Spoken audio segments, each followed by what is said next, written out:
All right, hello everyone. Hello and welcome to the new edition of Human Conversations. I am Jessica Lockhart, and as you know, I am the director of the International Institute of Humanology, and I'm really thrilled and happy to be here one more Saturday, one more month, to discuss something human, something that has to do with human beings. As you know, every month the International Institute of Humanology invites experts from all around the world to discuss something that has to do with us, with human beings, to shed light onto that specific topic, to give us ideas, to give us tips, to try and handle our life situations a bit better. And today couldn't be any different. Today we're going to be addressing something that is really important nowadays. We're going to be talking about surviving or thriving, and how to really have a positive impact.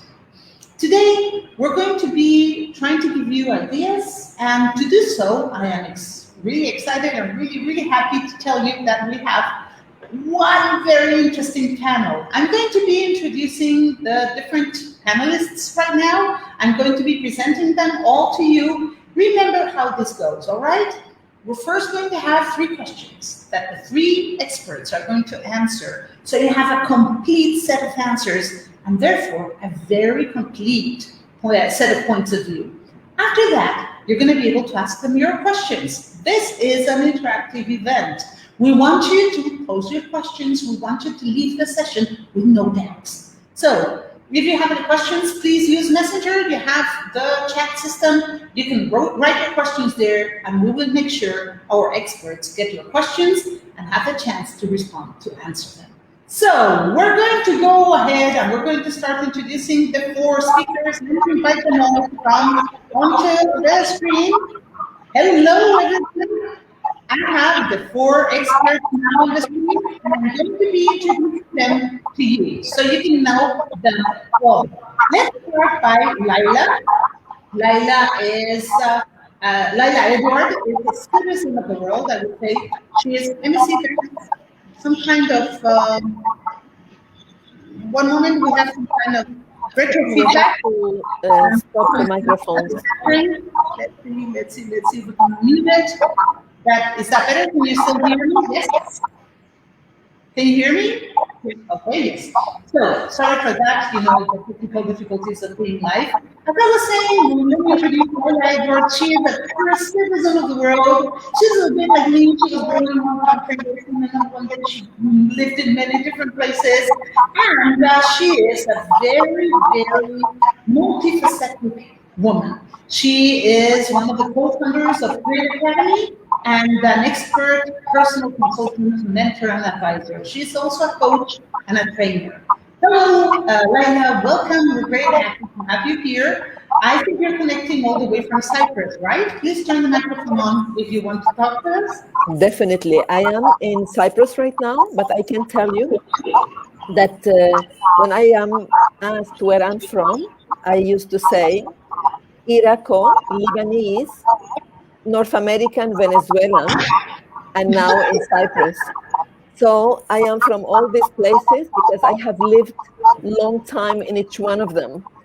So it is a pleasure now to be with you and this opportunity of being on stage up with you and talking about this fabulous, exciting, thriving, surviving, being alive, and just being full of energy. So we're going to have a very beautiful panel today with this subject.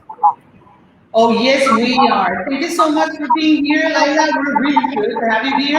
Let me go to the second woman here on the panel. Let me introduce someone I've known for quite a few years now. Someone I'm very happy to make it and be here with us all the way from Switzerland. Mareckova is an optimism coach. So she trained with us at the Institute of Humanology and is now completing her humanology studies as well, which I'm very proud of. And is also a licensed coach and an economist and works in the world of finance. Eva is an expert in many other trades as well, also a true citizen of the world. She was born in the Czech Republic, but is currently living in Switzerland after having a little time in other countries as well. Eva, so happy to have you here today. Hello. Hi, Jessica. Thanks for having me here. I'm really happy to be talking about this topic, which, as Layla said, is of a big importance nowadays. Happy as can be. And now let me introduce the next person. Let me introduce Aalok Sood. Let's see if I can pronounce your name properly. You know, I'm not very good at pronouncing Indian names because, well, Aalok is connecting all the way from India. I told you we would have a very international panel today.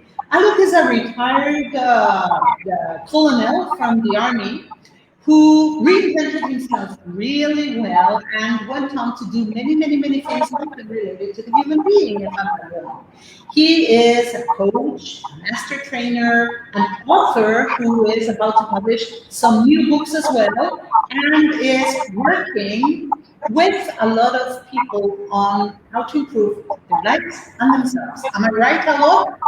Yes, you are, Jessica. Thank you for those kind words. I would take the baton from here, what Layla had spoken a few minutes back, that when someone asked her as to where does she live, when the question was thrown to me, I always used to tell them that I live under the blue sky.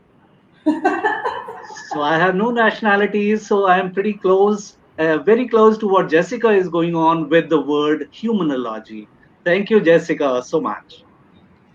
No, thank you, Aalok, for being here. It's an honor, a pleasure. We've been trying to work together for quite a while now, and I'm so happy that you're here.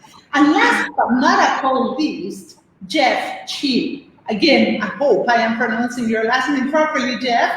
Jeff is also connecting all the way from a very distant land, Malaysia. I had the pleasure of meeting Jeff a few years back when I was one of the speakers at one of the ICF events over there. Jeff is quite the expert at ICF, I must say. After spending 6 years as a part of the management council there, he used to be the vice president and the president. So he's really involved in coaching.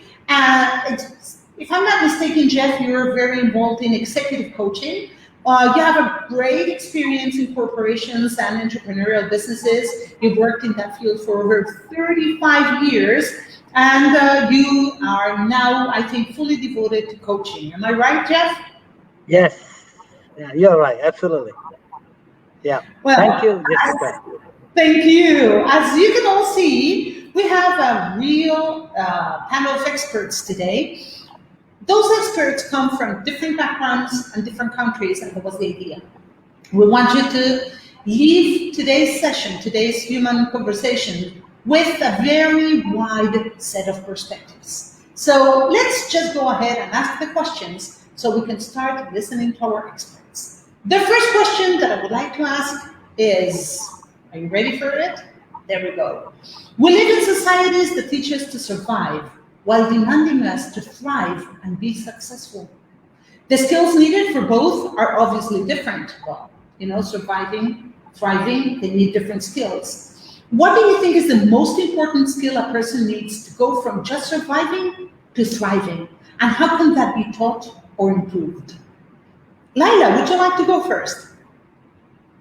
It's my pleasure to go because it's so interesting, this question, and it really goes deep in many of us. Because sometimes when we hear thriving, it's like, it sounds so huge, so big. It's like, how am I going to be able to be thriving at some point? But if we take it to the real meaning of it, thriving is also could be flourishing, could be feeling well, could be healthy, could be strong, it could be feeling prosperous, could be like now. Now we're thriving because we feel very happy with one another, and then we're celebrating this, each of the panelists.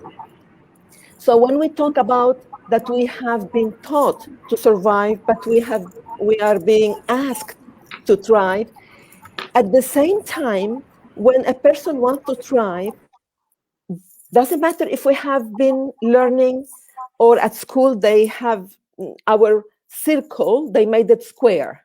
So maybe we just need to go back into our own, not only what school is teaching us, but also what life is teaching us and what I am liking from other people, instead of feeling that envy is like, let me feel an opportunity to remember.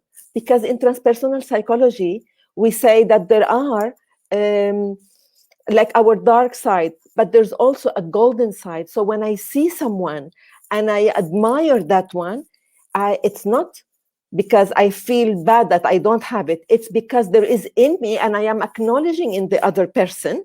So it's reminding me who I am. So if I am admiring a thriving person while I was surviving, I go back to learning.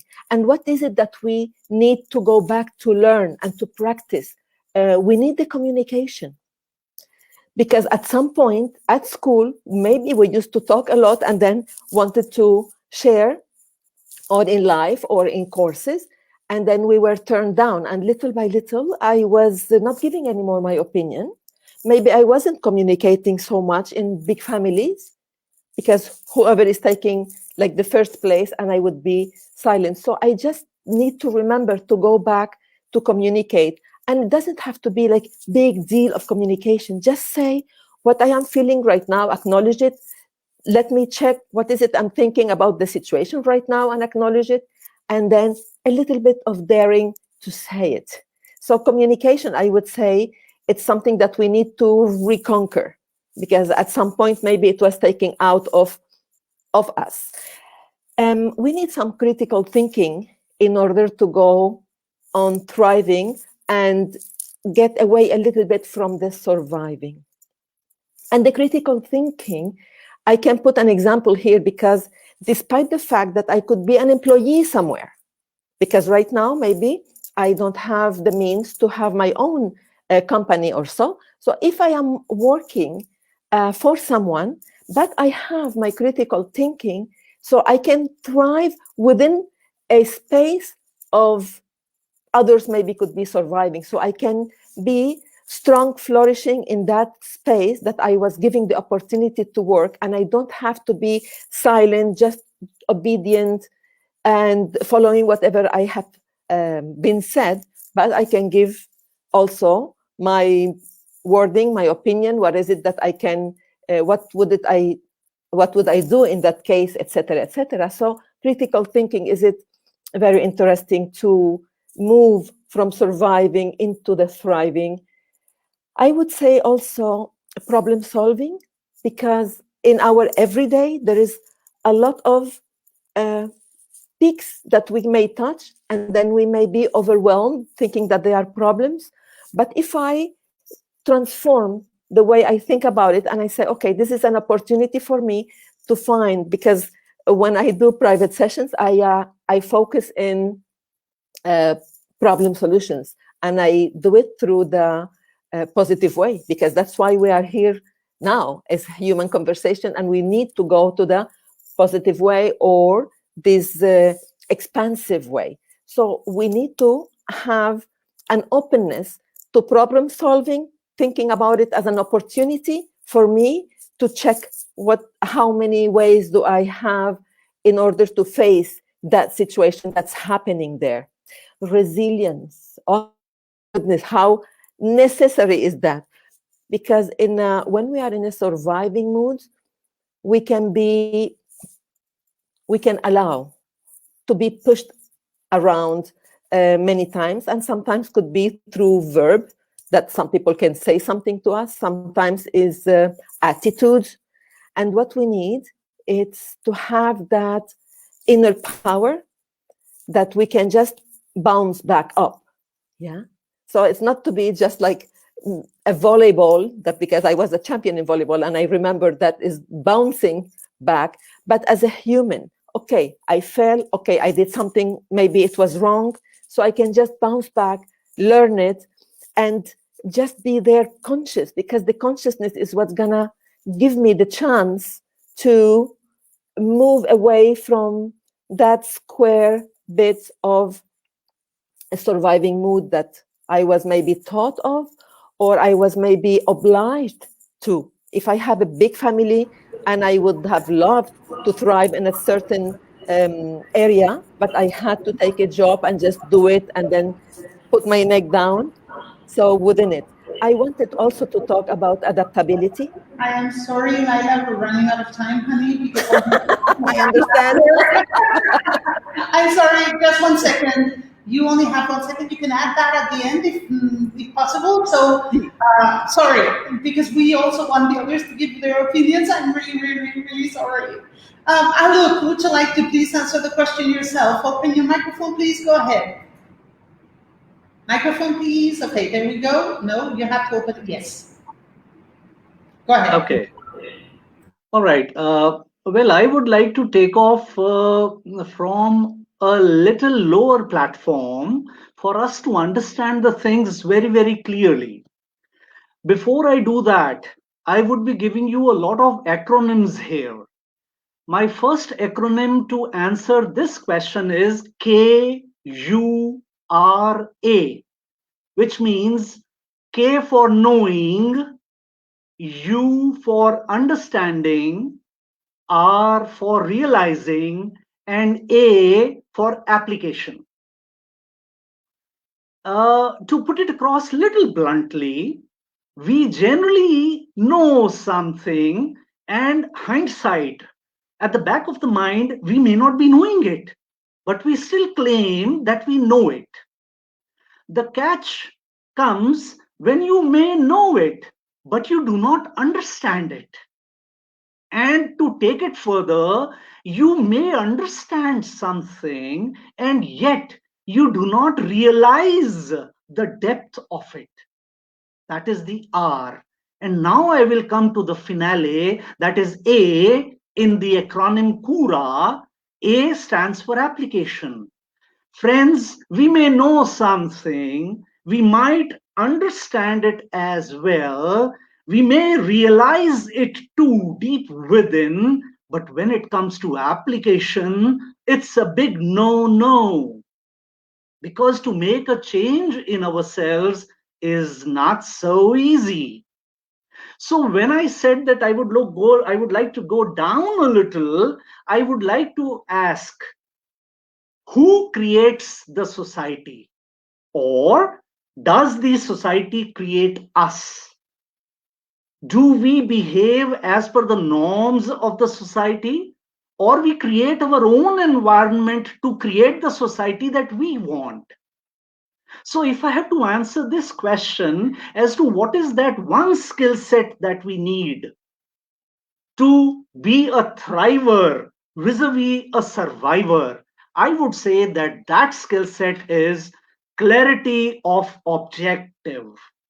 That is, why do I want something? How I can make my thinking much more intent, much more focused, much more objective prone.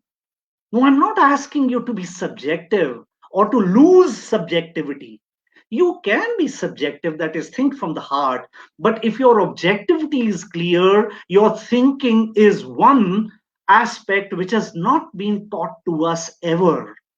We have been taught to write, we've been taught to read, we've been taught to run, sing, dance, but nobody taught us to think. And today I shall give more depth to this thinking. Behind the thinking, there are two culprits. One, the intent. We all have an intent when we think.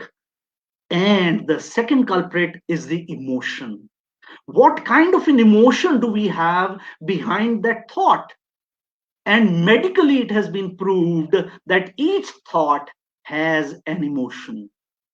Therefore, to be a thriver and to have a thriving society around us, we need to be clear as to why we are thinking what we are thinking, and the intent and the emotion behind that thought has to stay positive. We have to cut out the fight and flight syndrome of survivability.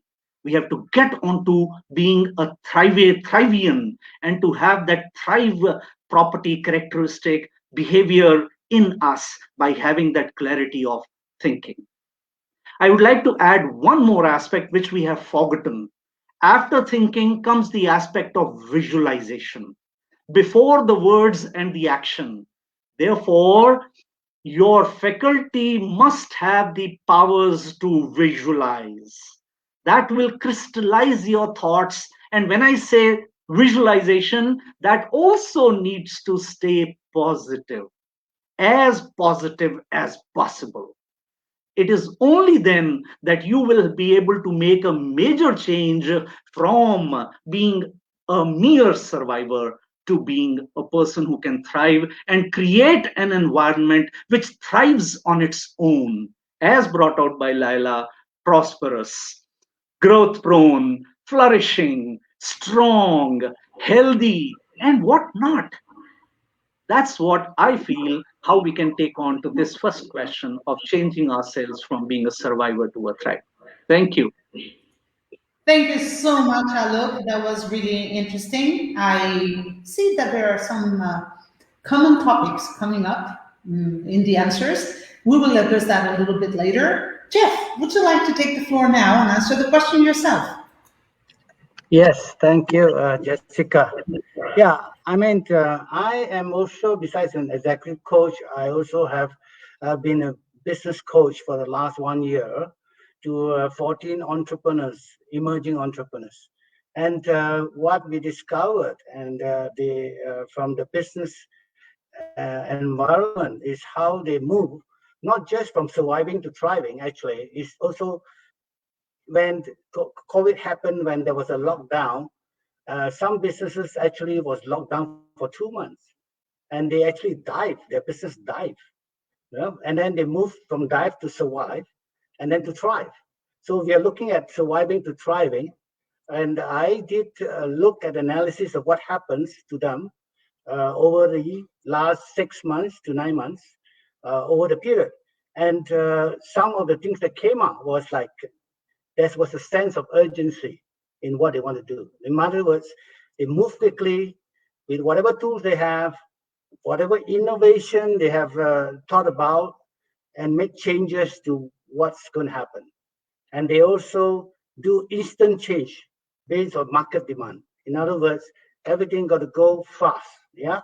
And they are willing to let go of the old ways and to accept the new way of thinking or the new way of doing things, and with open arms, and take risks. After that, they have to trust the process, have faith in the process. And that's where I can see quite a number of them, they thrive from surviving to thriving. And I'm so glad that actually I have 9 members who joined me in January, and that was January 2020. And we went through the period of now 1 year. And out of 9 of them, 8 of them actually is with me. And some of them have actually thrived. Yeah. Some are still surviving, but they are going on the right track. And I would like to just add 1 or 2 other things that I learned as well. And this is a crisis opportunity for people to move from surviving to thriving. Somebody has once said, don't waste a good crisis. Right? So one of the things that we learn is to refocus your business model on an eternal need. And what's the eternal need? It's about the customer. What's the value you're giving to the customer? And that is the eternal need. So I ask every one of them to look at that. Focus on eternal need, and it's not just about your products and services and benefits, but it's how you address the customer eternal need that's important. So relook again at what is the value their products and services is to your customer. How do they address the pain point? How do they address the need? And back to basics. And in addition to that, make social value the core of your mission. It's about giving back. It's about looking at what is outside they're doing and how you help the community. And when you help the community, you will become more resilient, and people will recognize you, and people will come and support you. I think that's what I feel that I can share for now. Thank you.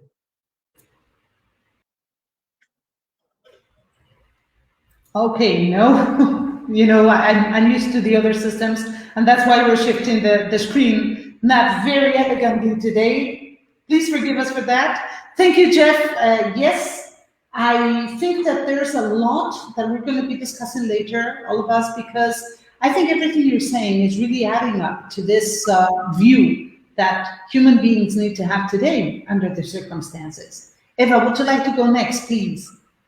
Sure. For me, the word thriving relates with the word or term success. And the question to ask here is, what really does the success mean for me? And what is the success or the meaning of success, which is put on us by the society? Because there are many people who feel that they are only surviving, and they feel that that to be thriving, they need to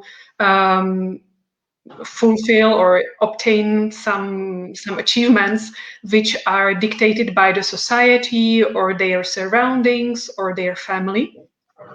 But often when they reach this goal, it often doesn't make them happier. So for me, the question would be approached, what is really my definition of success? What does make me feel good? Even though it's not maybe what the society or what others perceive as a success. How this success goes in line with my values, with my personality, with my current needs.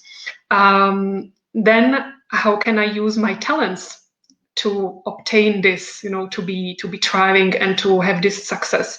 And last but not least, what do I already have? Because again, I feel that today the pressure of the society on us to be making image that we are thriving is so large that we always see the goal or the success somewhere very, very, very far away, that we often do not see what we already have. Maybe we already have a good and stable job. Maybe we already have some friends, some family, some resources that we can built upon. So how does it all fall into where we want to be in the future?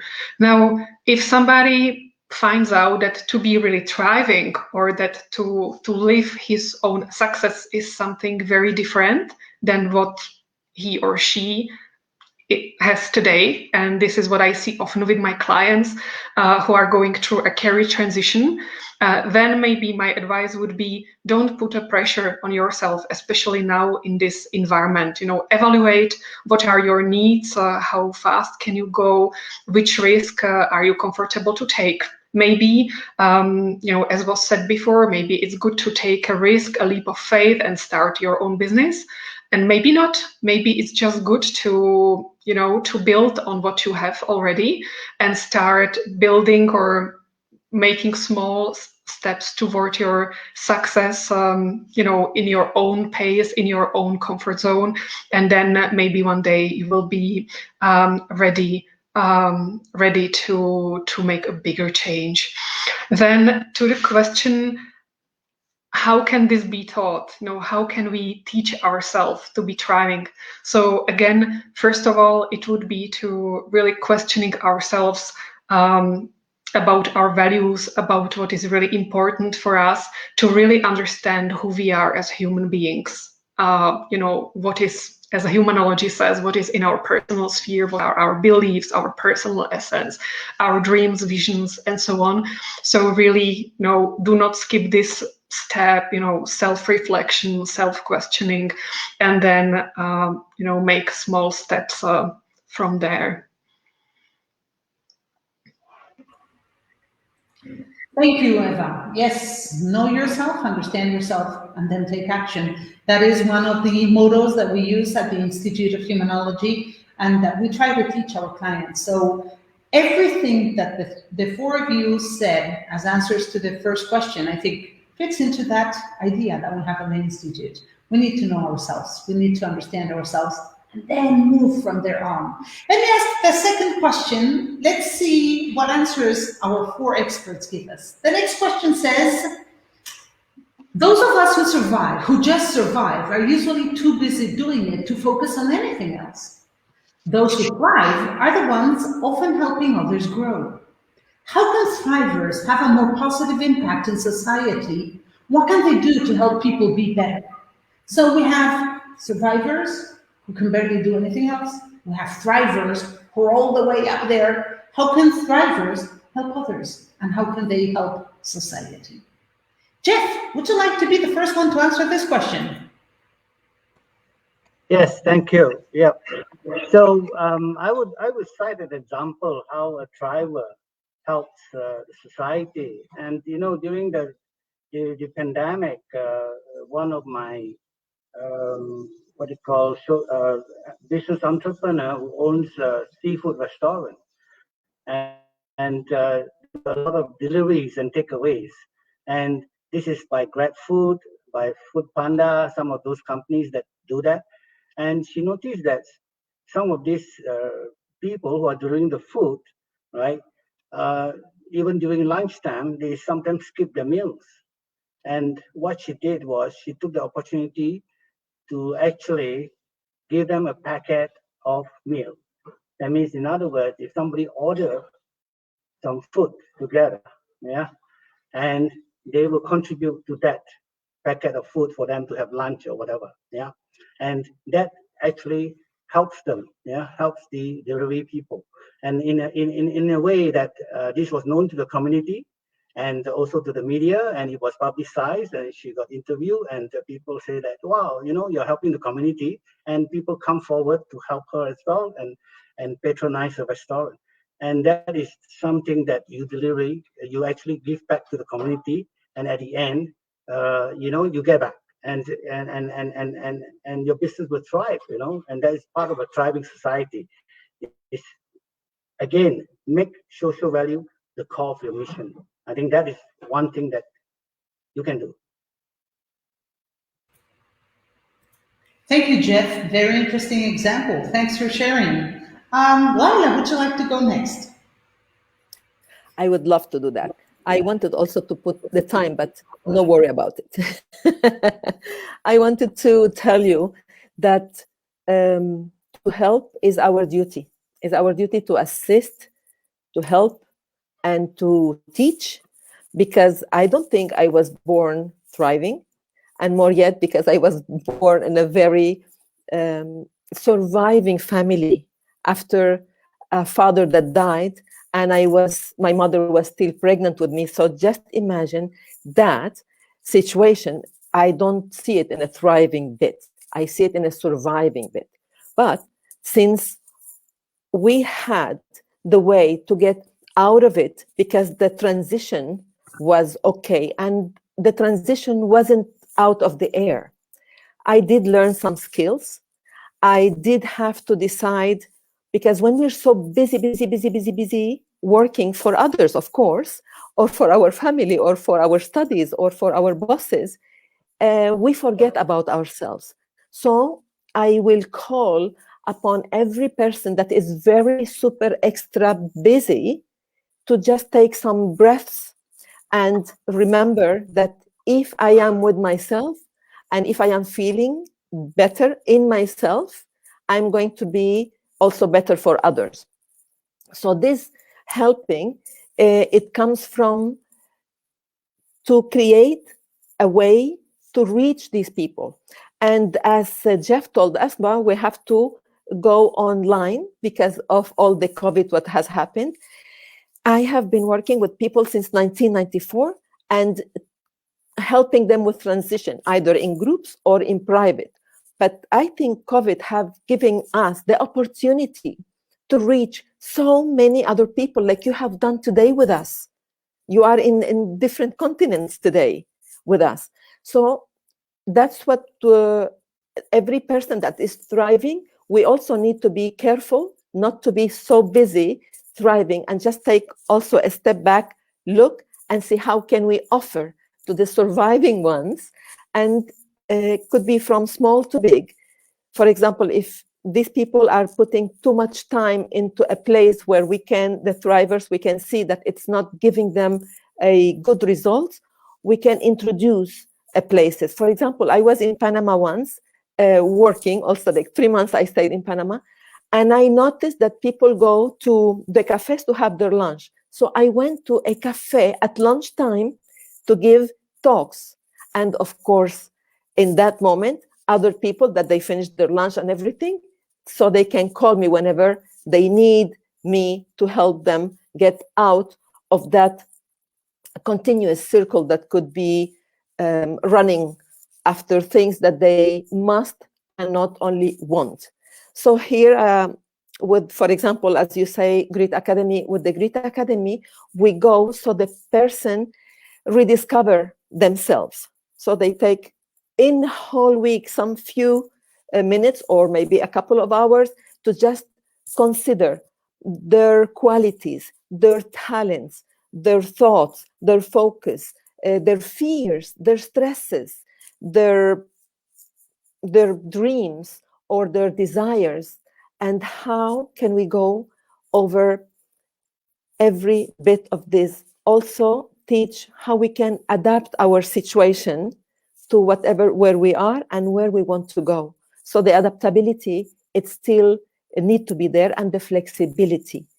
The other thing before I say the finishing for this answer, I would appreciate so much that when we go into social media, we don't only go to see things that others are doing only. Let's go and find, like today, you will find a beautiful conference, or like this morning, I tapped up with a teacher from Harvard giving a beautiful lesson. So I woke up with that. And this is what we want to do. So the survivors, we need to give them ways to adapt and then to be flexible, to expand into certain things that will give them skills. So when they feel, or when I used to feel more comfortable with myself when I was in the surviving mode, is to trust and then give the next step. Thank you. Thank you, Layla. Thanks a lot for that answer and for that example too. Well, I might have to go and look at those cafes here in Panama, although we're still in almost full lockdown. Haven't had a chance to visit them yet, but I will. Thank you for that tip, Layla. Aalok, would you like to go next? Microphone, please. Let's see. There you go. Okay. Thank you, Jessica. I would like to change the taste of this question, if you allow me. I would use the word support vis-a-vis the word helping others. As I look at it, it makes a lot of difference when you are supporting someone rather than helping somebody. It's not semantics alone. I feel that the others have much in them, and that much in them has to be ignited, has to be given the right light for the fuse to start, hissing before they actually transform. So I would take the question from how can thrivers have more positive impact on the society? I would like to fill certain gaps. My gap is another acronym with G, A, and P. With G, I would like to use some words and explain as to how we can be more impactful as thrivers, supporting others to become thrivers. So from G, my first word is gratitude. We are not thankful, Jessica, my audience. We must understand that we need to stay in gratitude to what we have. A half glass empty is a different way of looking at things. But if you look at the half glass full, is what you have. But do we preach it? Do we practice it? That is the question we have to understand from my first acronym in the first question of Kura, application. We may know it, but we don't apply. So in gratitude, let me come to the second word which I have coined for G, and that word is grounded. Are we grounded? Are we close to Mother Earth? Are we having our feet on ground before we start supporting others? Are we built enough to give to others? And with that, my third word of G comes in, which is giving. You remember the famous affirmation, in giving is to receive? But where are we? We are receivers more than givers. So if we have these three words of G, that is gratitude, grounded, and giving, it would transform self and others as well. I will come to the second word acronym A. I would put the first word of A as abundance. Look at abundance around you. Tell your coachee, tell the person whom you are addressing that the life which you have is so abundant, but we are so used to looking at incompleteness. Do you see that the word completeness exists within the word incompleteness? It's only changing your approach, how you want to look and notice something. I will come to the second word of A, which is acceptability. Friends, we have to understand that you have to accept certain things. As you know, when they say that learn to say no, but what do? We all teach to say yes. So we must teach, we must accept that I do not know something and I'm open to learning. This will open the doors for people to transform. I would come to the third word of A, which is application. Naturally, we have to apply. I will quickly jump to the three words under my P, that is P for Papa. The first word is passion. And this passion is not we generally understand. Passion is the fire in you to achieve something. So you have to light that fire. From the P word, I will come to the second word of P, which is patience. We are impatient, impulsive. We don't have the time. As a famous philosopher once said, that those who do not have the time actually have the most, but you don't know how to manage it. So you need to build people with a lot of patience. Methods do exist, but that's another chapter which we can take on later. My third word for P is again the same, that is practice. You might teach, you might do whatever, but if you're not practicing what you are preaching, well, there is going to be a gap, and this gap needs to be filled in. I would take a quote from our scriptures, the Holy Bible, the Quran, the Vedas. Love thyself and love thy neighbor. That is where you have to understand that you have to spread it to the society, complete those incompletenesses, and fill those gaps which people can when you support them to transform them from being a survivor to a thriver. Thank you, Jessica. Thank you, Aalok, for that answer. We're going to move quickly on to Eva. Eva, would you like to answer the question yourself now, please? Thank you, Jessica. First of all, I believe that between perceiving ourselves to be a survivor or a thriver, it's a question or a matter of perception.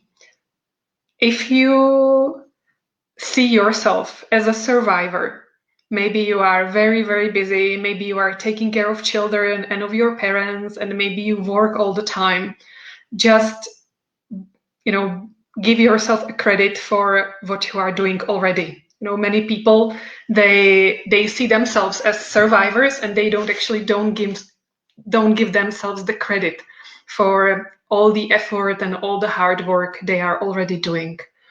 And then connect to yourself, be kind to yourself, take some extra time and resource yourself. Because if you are just giving and in a surviving mode, probably your energy level is being depleted.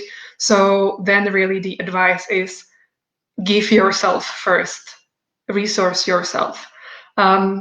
I must mention the Optimism coaching tools are here for that. So for anyone who feels like is lacking energy or needs to resource themselves, there are some great tools out there to help you with that. And those tools are easy to to learn and to use day to day and don't take so much time. once you resource yourself and once your energy level is good and you feel happy and energized and you feel like you would like to do something extra, then you might ask yourself, well, what would be that extra little small step to make me from a survivor a thriver? What would it be? What activity would I like to do to move that step? And if you find out that maybe to do that would be to contribute to the world, because the contribution, as we know, is one of the basic human needs, and we all need to contribute to feel happy and to value ourselves more. So if you agree that you want to contribute, then ask yourself a question: okay, so what exactly would I like to give, and to whom, and how much, and maybe what unique talents do I have to contribute to the other. Another question could be, what is my cause in this world? What is really important for me? And then maybe you will find something, or some resources, or your time, or some material goods that you would like to give to somebody else. I believe that when we give, we change our energy, and when we give, we also receive. So it's always a two-way street. And after we give, we should usually feel better, or when we contribute from a meaningful point. If you are contributing and giving to somebody, and you are feeling not good, you are feeling less energy, depleted, then maybe ask yourself, well, am I giving from abundance, or am I giving from a state of lack? If you find out that you are giving from a state of lack, stop and go to step one, which means resource yourself. Or you might find that you are not giving to the right person, or right activity, or right amount. So really, I think that this whole contribution question and striving, it is a great exercise for all of us to really play with and experiment with, and find the right balance between giving and receiving the good feedback, or feeling back. So that was my contribution to this question. Thank you. Thank you, Eva. That was very interesting as well. As I'm sure our audience is seeing today, there's a multiplicity of answers and approaches to this. And I think that by putting them all together is where we're going to find a complete answer to the questions. Let's therefore move on to the third and last question that we have for you all. In the meantime, I see that some people are already asking us questions. We will transmit those questions to our speakers, to our experts, as soon as the 3 questions are finished.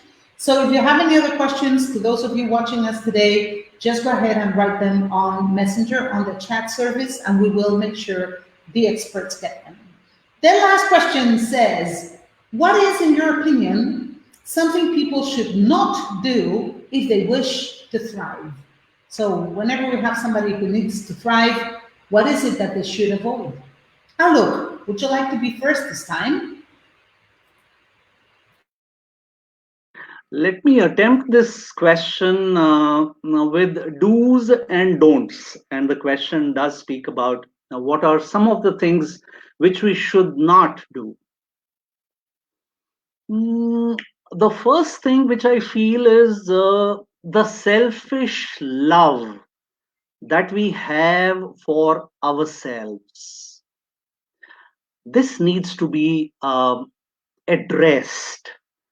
This needs to be accepted first, because as Eva also brought out, that giving makes sense, contribution makes sense.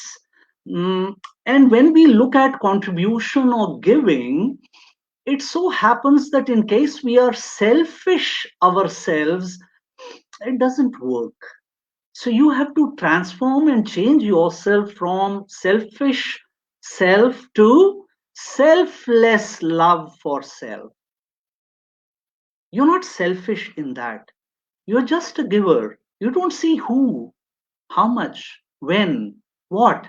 You just give and you feel thrilled. You feel happy. And once this chain starts, well, there is no other way but thrive. I would like to change a few more words in our dictionary that we use in communications. My second aspect is the I, me, mine. Naturally, it has to move away from us. We don't have to do it. We need to go back to they, them, us. You know the famous thought that you come alone to the world. Well, you depart too alone on four shoulders, or people lifting you, putting you in various caskets. But the point which is important to understand is that we live with society. We live with people and not in your own individual domains. So these words need to change from I, it has to go to we. And us, the team, makes a lot of difference. I have also understood the aspect of using the two words very carefully. One, as I shared with you, the help and support. I would again reiterate that supporting is any day better than helping. And using the word and vis-a-vis but. Well, I like what so-and-so said, but moment you are into but, you pull the person down. Well, I did like what he said, and it makes a positive sense altogether in the communication aspect. I would also like to bring out here as to what we should not do and we could do is listening and not mere hearing. You know, we have a whole lot of faculties in us, the five senses, the five karamindriyas that we talk about, the functional indriyas, the senses. The five airs that we inhale, they convert themselves into five different aspects. But when you are listening, you are in a mode of 100% observation. Therefore, to listen is what we need to have, and cut out this word here. Because a leader or any person at the right spot in the hierarchy needs to listen to the unsaid. If I'm listening to what you are speaking, friends, it does not make sense. I need to understand and listen to what you are not saying. That makes you more complete, and that makes you more thriving, more successful. I would come to the aspect of another word that we need to have more positive statements which we need to make, both in thinking, then only it will come in words and actions. But does it really happen what we are sharing? Do we really make positive sentences? You know, when we were young, we were told, try and make positive sentences when we read English as a subject. But over a period of time, what has happened is that we have started being more negative. So this aspect of being positive and not being negative is something which we need to understand and do. I would like to bring in here what William Shakespeare once said. He says, thoughts make the man. Therefore, the key is in thinking. Back to square one, we need to understand this aspect and make our thinking as positive, as noticeable, as intent, as strong, as passionate to move on and to transform people outrightly from moving from the roles of being survivors to thrivians. So these were some of the aspects which we need to cut out, and we need not attempt and try to transform them to the other side. Thank you. Thank you, Alok. Thanks a lot for that answer. We're going to open the floor now to Jeff. Jeff, would you like to take it now?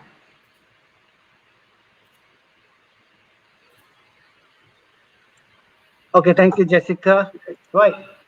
I would like to say that some of the things that what people shouldn't do is to wait and, well, As a trainer and a facilitator as well as a coach, I've seen that there are many trainers actually wanted to wait, and this will pass, and they've waited for 9 to 12 months already. So it's not to wait, it's to move. Crisis will come, whether it's COVID or it's another crisis, right? You got to keep on moving and keep on innovating and keep on accepting that this is the new normal and work on it. So basically, you do not wait. And those who have waited and now they started to move, it's a bit late already. Yeah. And the other thing that I would say is like disconnecting yourself from everyone else, right?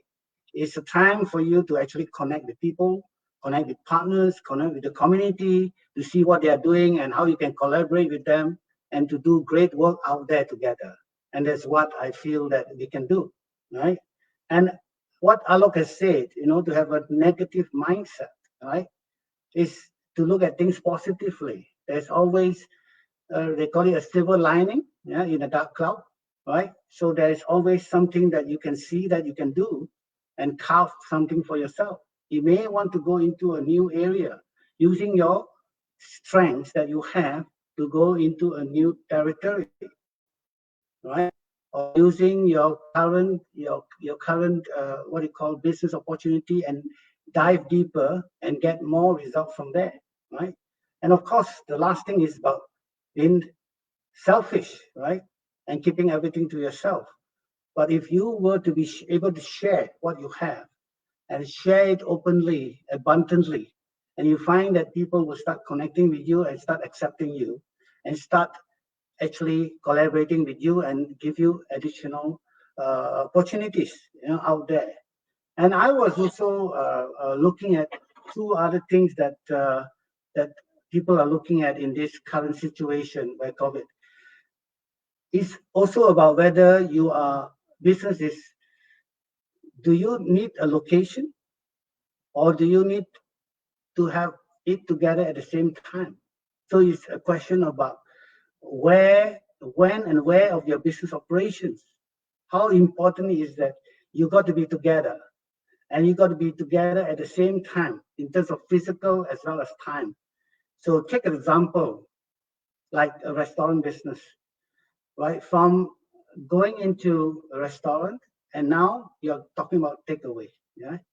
So what about training? For example, people are doing training in-house, in person, and now you're talking about online training, yeah? So do you have to have it every time in person, or can you do it online? Can you do it a blended? And that's why when people start moving into that area where they can, time and place is not important and not to be together, then you'll find a new way of approaching it, and it's shifting your business aspect. So I would ask the question, what is the real role of time and place for your business? Do you have to have it at the same time, or do you have to have it at the same place?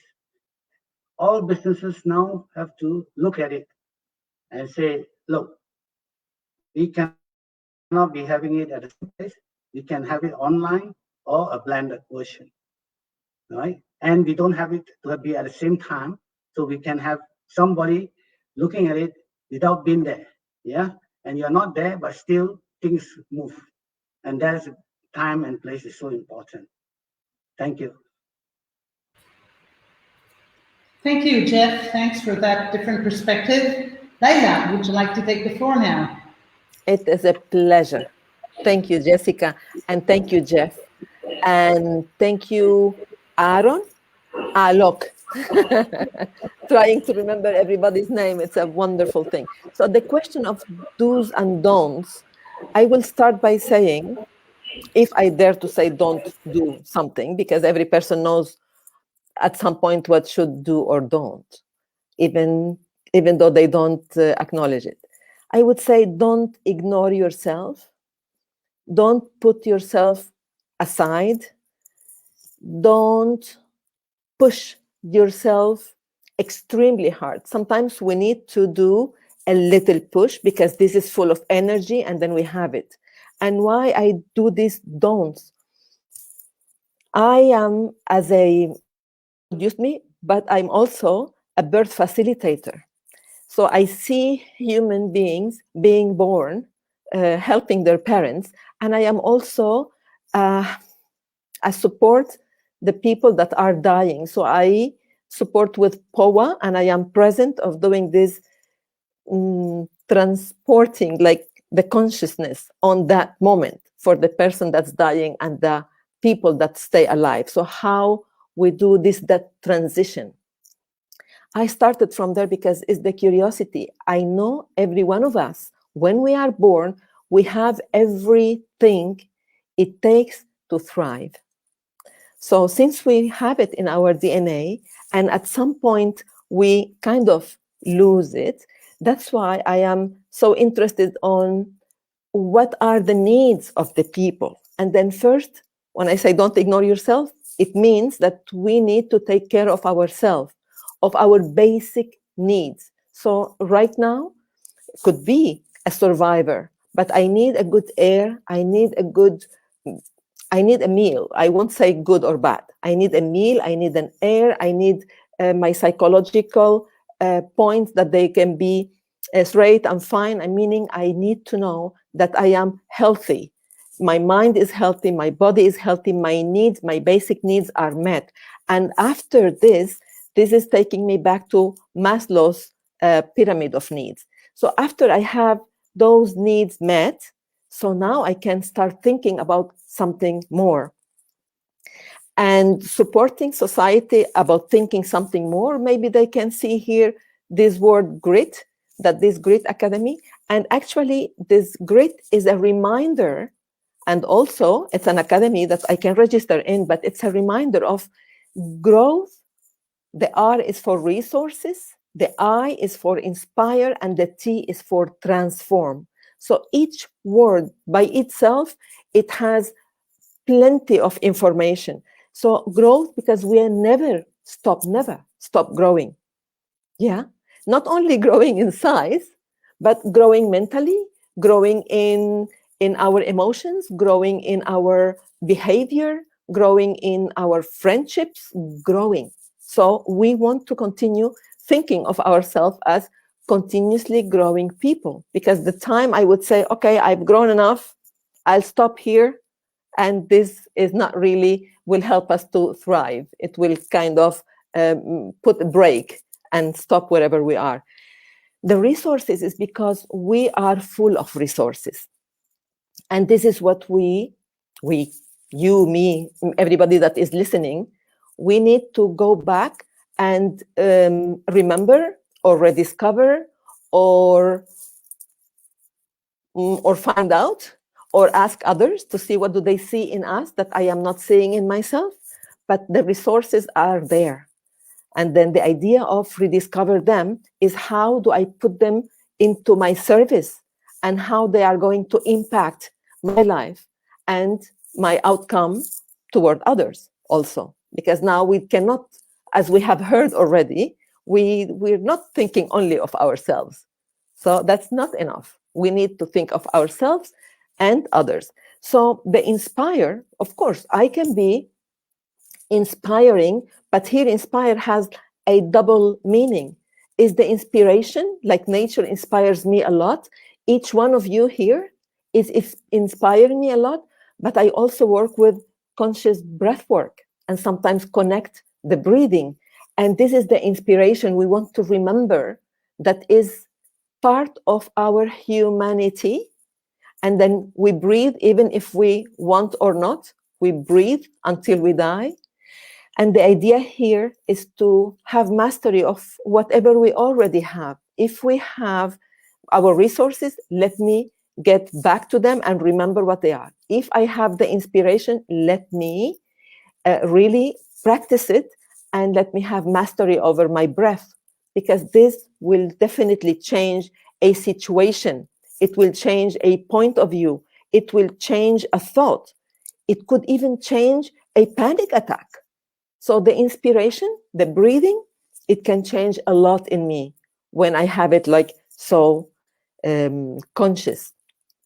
And the transformation is definitely important, because I I'm not expecting myself to transform hugely in order to acknowledge it and feel as an achiever, but I want to acknowledge the little transformations that I'm having in every place that I put my words, or in every place that I put my energy, or in every situation that I am there, either supporting, because some people definitely, we need support. Some other people needs a little deeper, like when there's like mundial help, and then we can use these two words. Yeah, supporting is lovely.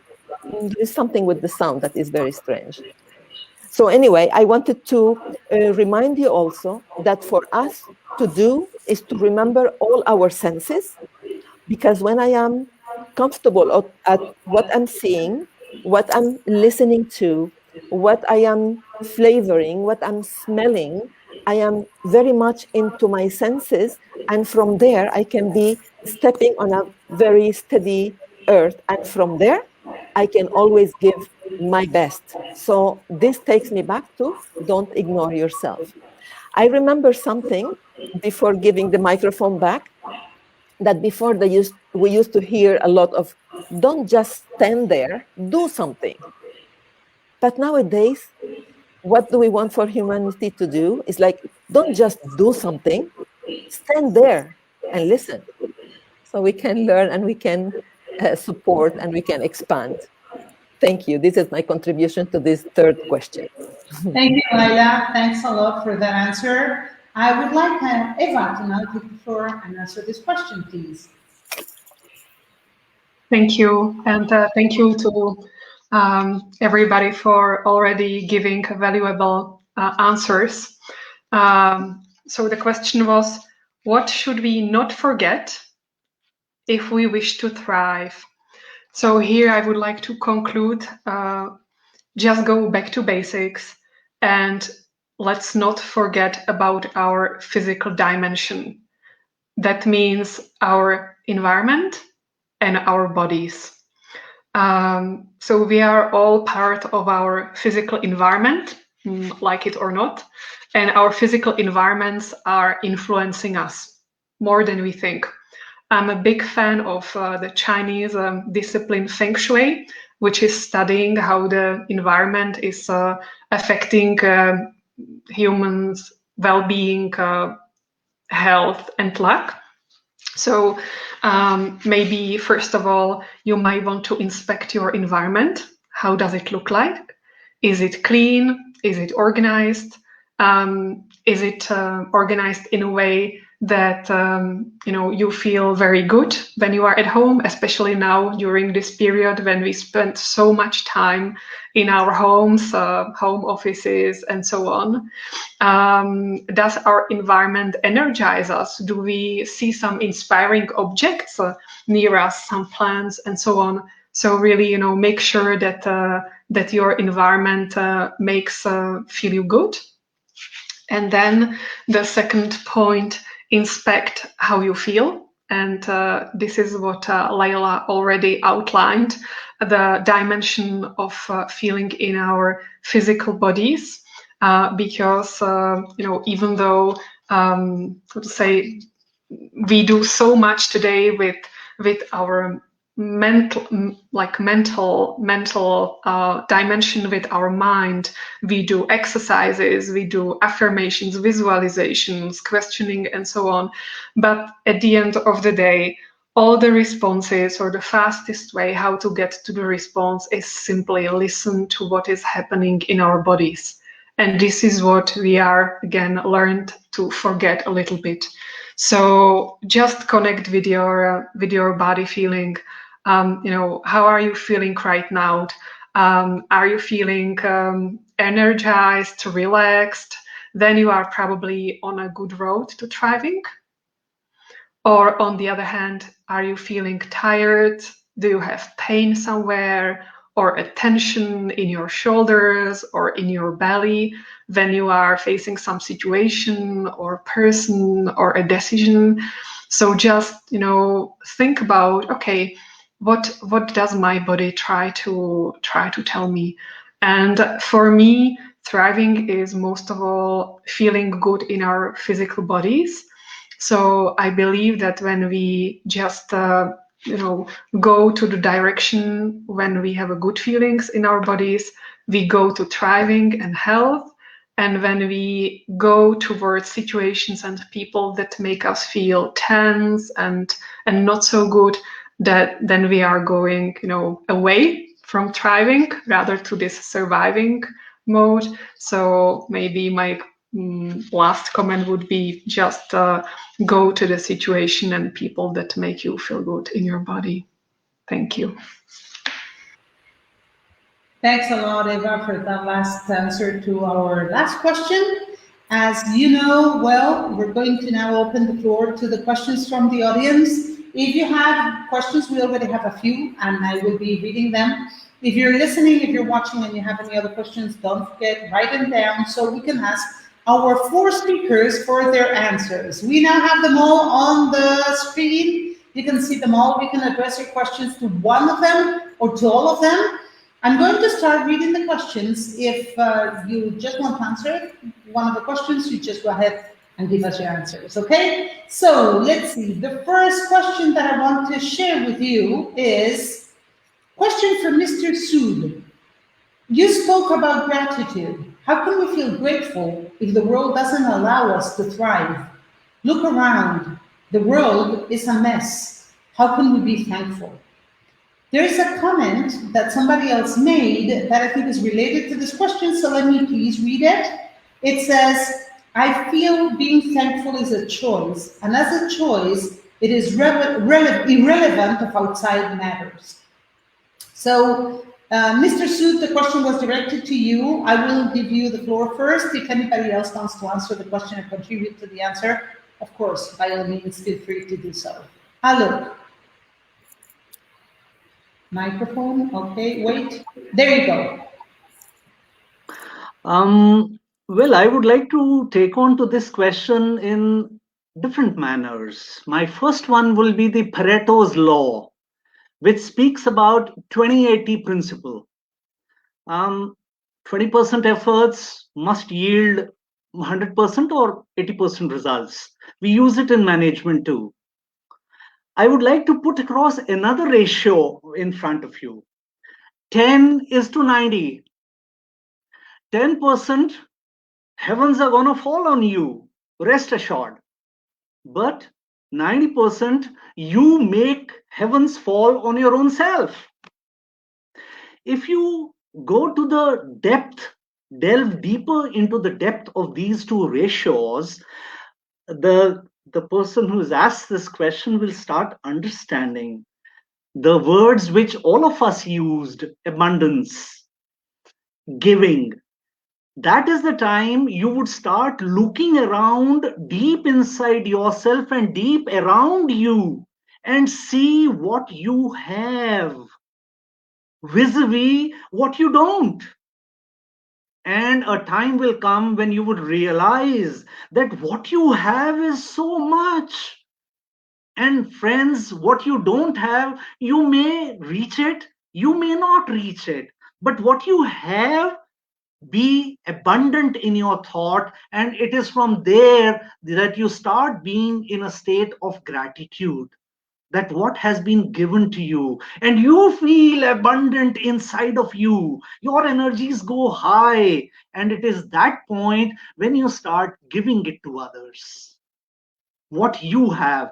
The catch is that you have to raise yourself to a higher mind thinking and not retain yourself to a lower mind thinking. I've used these terminologies, but we'll take them on somewhere else. This is too long to answer at this stage. But to feel the abundance is your choice. I will leave this with a small question answer. Normal trainers, facilitators, coaches, all of us ask, would you like to achieve something different than what you have achieved till now? Well, the answer is yes. But the facilitator now asks the second question. Would you like to do something different than what you are doing today to achieve that something different? Well, the answer is no. So you have to change your mindset.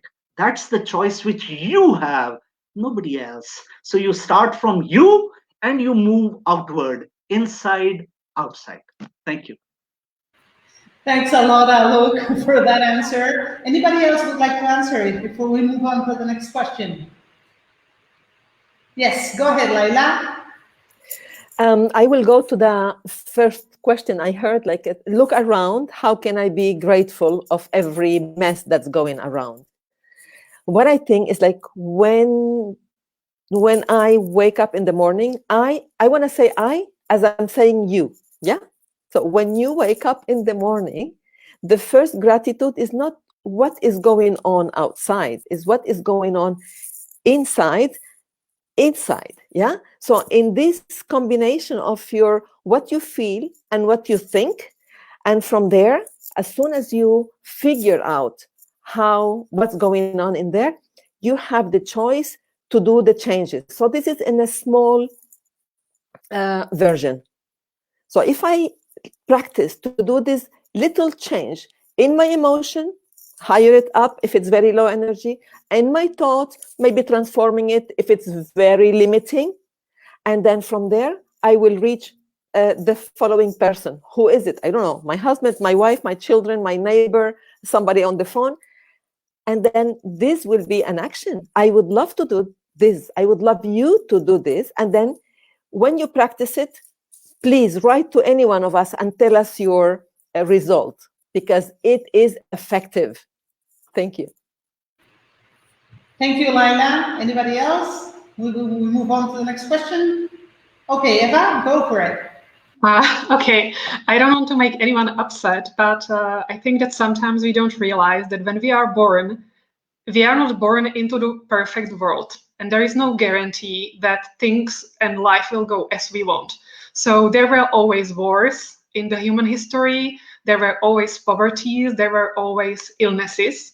And I cannot remember of many periods in the human history when everything would be easy peasy, perfect, no challenge, you just sit and everything just happens perfectly. So to the current situation, I would just say that this is what's like. This is how the material world looks like. That there are challenges, and we are simply here to accept them and to find our creativity to grow around them and to make the best out of it. Thank you. Thanks a lot, Eva. I remember. Yes, Layla? I remember something that in those weeks, I heard myself being sick. I'm so grateful to be living in this time of COVID, because I have read that every 100 years, something like this happened. And in order for that to be happening in my lifetime, well, I am very grateful to be able to live something like this that happened every 100 years. Who knows when I have another opportunity to live something like that and do something of it. Thank you, Layla. Yes, Jeff, go ahead.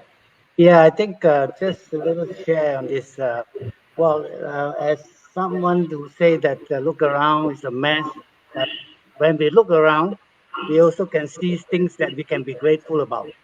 So for me personally, I'm grateful that I'm able to connect to more people in the world. And really, 2020 was a time for me to connect with so many people over LinkedIn, over webinars, over workshops. I think it was like 10 times more than I ever connected. And an opportunity to be here, I'm also grateful. Yeah, that's the little things that we can see. We can see the mess. We can also see something right in front of us that we can be grateful about. Thanks so much, Jeff. There is another question that's a general question for everybody. The person asking says, who is inspiring you these days and why? So who inspires you these days? Who would like to answer that question first? Dun, dun, dun. Layla, there you go. I wouldn't dare to say those days, because I don't know about the days. I am being inspired right now. Yeah, that's a question. These days, who is inspiring you these days? Yeah. So this is like, it's not these days. It's like I will take the inspiration by the moment I am living it. So right now, I am inspired. I'm inspired by Jeff, by Aalok, by Eva. And I'm super inspired by you, Jessica, that you took the time to put this together and to have us here. So if I do this exercise I wouldn't say every minute, because we've been here almost 1 hour and a half, but every chunk of time that I'm living through the day, if I'm inspired by the situations that are happening in my life, the day passes and I am inspired. So this is my way to do it. Thank you, Layla. Yes, hello, go for it. Now. Okay. Thank you, Layla, for bringing that out. I would like to this time come out with an example. You know, the only person who can inspire you first is you. I call it the Guru Tattva, the element of Guru which is inside of you. You have to search for that element inside of you. To give an example, COVID-19, the pandemic hit hard.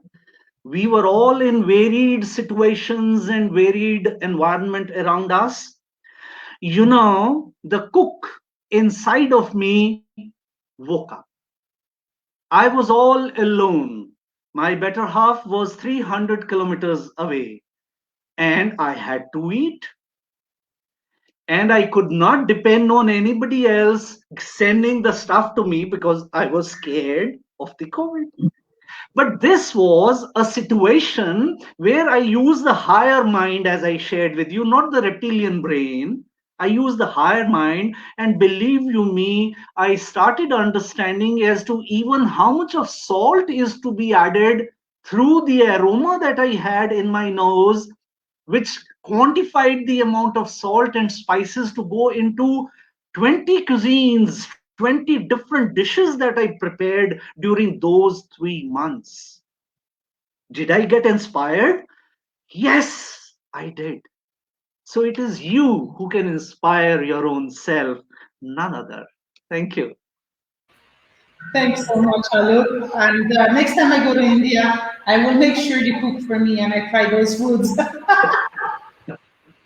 So, Jeff, Eva, would you like to answer the question? Eva, you want to go first? Okay, Jeff, why don't you go ahead while she's okay? There we go. I just needed to unmute the mic. Sorry. You know, this is a question. I mean, I'm inspired by so many people. Like literally, it's so hard to answer. I mean, I'm inspired by Jessica, by you, I'm inspired by all the people I meet every day. I have a great boss. You know, he's such a great source of optimism, and even though things get busy and stressful, and he's so kind, and my colleagues are inspiring, and my clients and my family, my mom, my dad, my siblings. I mean, really, like, I just see inspiration everywhere around. So it's not one person. Thank you, Eva. Thank you. Yeah. Jeff? Yeah. Well, I think for this period, these times, I'm really inspired by people who start to connect and start to engage. You know, and Jessica, you're one of them, and really put on the initiative to engage and communicate and share. And the word is unconditional. You know, that means without even looking at what you're getting back, just share and get people to learn, get people to pick up the speed, and like what this topic about, survive to thrive, right? You know, get people to survive and thrive. That's the intention of this session anyway. Yeah. Thank you. Thank you all. Thank you, everybody. Yes, Layla, go ahead. Because while I listen, I get inspired, but also there is something like early in the morning when I open my eyes, not to wake up just yet, But when I open my eyes, there's a window right beside. I just open the curtain. And when I see whatever, could be the sky blue or the sky gray or the sky raining or the sky, because it's like this first inspiration that I talked about, the inspiration of the inhale, not only. So when I do this first inspiration, because nature gives me, there's no word for it, and then that ignites another much into my brain, emotions, body, etc. But that also, it's a big inspiration for me, nature. Thank you, Layla. Yes. Thank you, everybody. Thank you also for mentioning me, all of you. I organize these human conversations because I think it's important that we spread the word out, that we talk, that we really discuss these topics and inspire other people to take action. There are a few other questions. We don't have the time to ask them. There were a few questions, for example, regarding, so how can I thrive if I have no resources? Or how can I feel grateful if I was born in a poor country and I wasn't given the opportunity to thrive like other people have? But we will leave those questions on the Facebook group so people can answer them if they wish to, because, well, we're unfortunately running out of time. This was a very intense panel. I think everybody will agree with us that the experts were fantastic, that we had very interesting answers and a lot of practical tips to use in our day-to-day life. And that is always very, very, very good, because like that, we take something of value out of this, not just inspiration that will lead us to rethinking our lives, but also specific actions that we can undertake right after we leave the room, because we're not quite done yet. We're not quite done because I need to announce the next human conversation. Dun, dun, dun, dun. The next human conversation that will happen is going to focus on a subject that is quite controversial today. A few artists and a few designers have been accused of cultural appropriation. The last of which was a famous person being accused of cultural appropriation for making her own tequila, you know, the Mexican beverage. So we are going to try and approach this topic in our next human conversations, and the title is going to be Cultural Appropriation or Cultural Glorification. What are we doing if we imitate another culture? Are we appropriating it? Are we doing something wrong? Or are we really paying homage? Are we really telling that culture that we admire them? So which is it going to be? If you think this is an interesting topic, please join us in our next human conversation. It will be announced in our social media, and you are, of course, all invited to join, to send us your questions for that coming panel. As you know, we have it every month on a Saturday, so everybody around the world can join us. I would like to finish by thanking the 4 wonderful speakers and panelists we had today. It was really fun to listen to you, it was really enlightening, and it was really motivational. Thank you all for being here. I hope to continue counting on you and continue collaborating with you, because I think that together we don't add up, we multiply. And I think that's our job. We need to multiply, we need to help the world, we need to create a new humanity. Thank you all for being here. Thank you everybody for watching. See you next time. Bye. Thank you so much. Bye. Thank you to